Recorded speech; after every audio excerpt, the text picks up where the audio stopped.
কত অন্ধকারে হাজার প্রদীপ জ্বলা দেখেছি, দুনয়ন ভরে বুঝি তোমার স্বপ্ন এঁকে রেখেছি।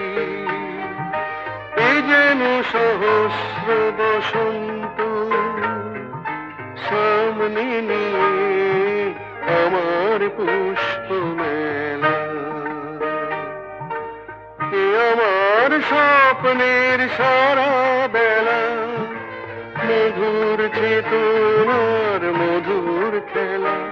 আমি আধারের রং নিয়ে একা একা মনে আলোয় খেলি, অন্তবিহীন এক পথ শুধু চলি।